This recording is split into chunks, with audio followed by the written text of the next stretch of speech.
Chris with Alex Summers was leading the championship, but has been probably having too much fun with the Speirling, the amazing electric car. We'll talk about it a bit later on. So he's on drop scores. I think you're 2 behind. That's easily made up.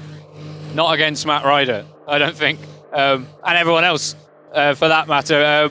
The way it works is I have a 30-point lead overall, but we drop our 6 lowest scores. So the fact that Matt had a couple of zeros in the Channel Islands weren't, necessarily his fault. The good thing about drop scores is it negates that. So if you have some bad luck or you can't make it to an event or you have a failure of some description, it can go the other way as well. It doesn't necessarily reward consistency, but that's a debate that's run. It's something like 32 rounds 6 which you drop, which is quite a big number. But those are the rules.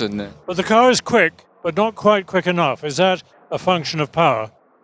It's not a function of power. It's a function of torque. So I would describe it as area under the curve, if that makes sense. So the engine revs to 15,000 RPM, which means if you think about it pumping an amount of air, it's probably very similar to something like that. It revs 5,000 RPM or thereabouts more than this engine, and therefore, it makes up for that capacity. So the power is very similar.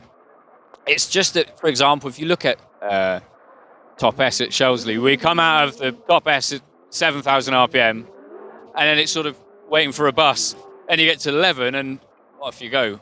Which is... So what gear are you in coming out of Top S? 3rd gear. 2nd gear would be lively. Yeah, too lively. Yeah.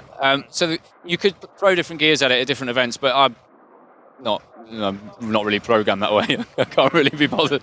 So it's an amazing engine. It's extremely powerful. It suffers from a lack of capacity, but I don't think that's. You pick your horse, don't you, and you make your choices, and that's what you do. I've driven a 3.5 litre Nick Mac, and it's Scott Moran's car that I won the championship in. And it's got huge advantages in some areas and some disadvantages in others. And I think it's why Matt and I are so close. It's somewhere it's going to shine, and some places it's, But it's been a reliable engine, relatively. I just don't want to curse it.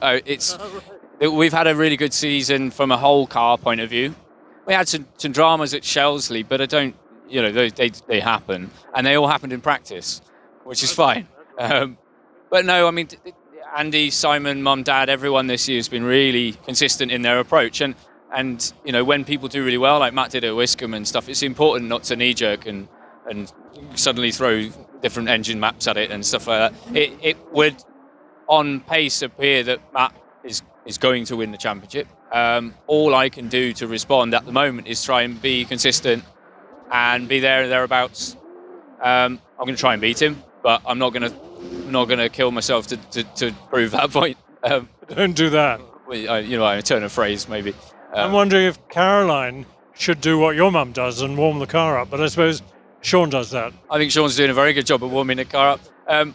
There's some debate about dual driving and whether it's an advantage. I'd say 6-1. You do get tired tyres after a run, but they're warm. You get warm brakes, but sometimes, maybe some tracks like Harewood, that's a disadvantage. I think that swings and roundabouts. For me, people say, why do you share with your mum? And I said, well, if I didn't, I'd be in a Ford Focus or something. So it's not, I really enjoy it. I think it's really cool. She does a good job. I mean, she doesn't go crazy. She gets it nice and warm. Oh, she went very quickly at Shelsley. She's in the 25s for the 2nd time, I think, or 3rd time, which is brilliant. And it's her car, and I'm there at her pleasure, as it were. So I think it's really cool. I think it's a really cool story that my mum drives it and we share. Changing the subject, changing the scenery, McMurtry is sensational, and they're starting production and they're starting selling. Yeah, we've got a number of partners that we're working with, customers and things like that, some of which I was lucky enough to meet at the Festival of Speed this year.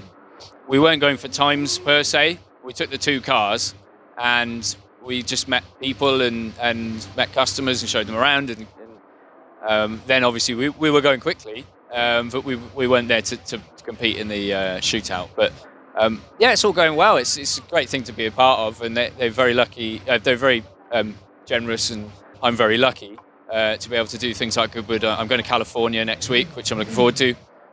probably a bit warm for my taste. 40 What are degrees. what are the Americans thinking about it?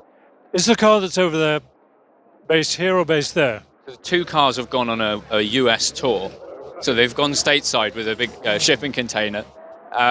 They've got the original Goodwood car and the blue one, the Pure, and they're on a promotional tour effectively. I think a lot of customers want to see it physically. You know, it's one thing reading about it on Top Gear or whatever, but the car's going around, the physical sensation that it provides, you know, it's dramatic when you see it launch. There's nothing really quite like it.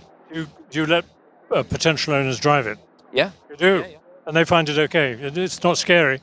Well, as I've always said about that car, it's very modular. It's very, today I want 300 horsepower, click, click, click, click, click, which I think is part of the mission.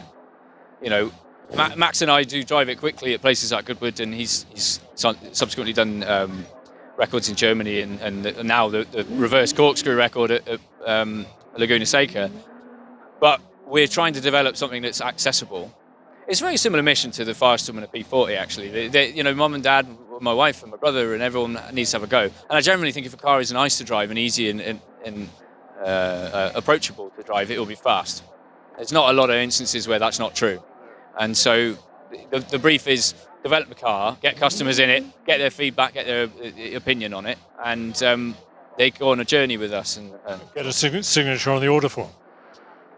I mean, that's the business, isn't it? That's the job. But they are part of something really cool, and I think they identify with that. And there's an experience there. There's a sort of, we'd like to think of it as a partnership, really, because they're going to have the car, they're going to be able to do events in it. People are getting to drive them right now, I think. Customers. It's not going to be at Goodwood Revival, or is it? I think it misses the eligibility criteria. It could do a demo, go for a record. I'm sure. I mean, maybe. Not that I'm aware of, no. But I think Max will be there in his Cortina, which... I shall have words with his grace. Well, why not, yeah. Good, Alex. It's been a fantastic season. Lots of fun, lots of variety. Thanks very much indeed. Nice to chat, thank you. Cheers.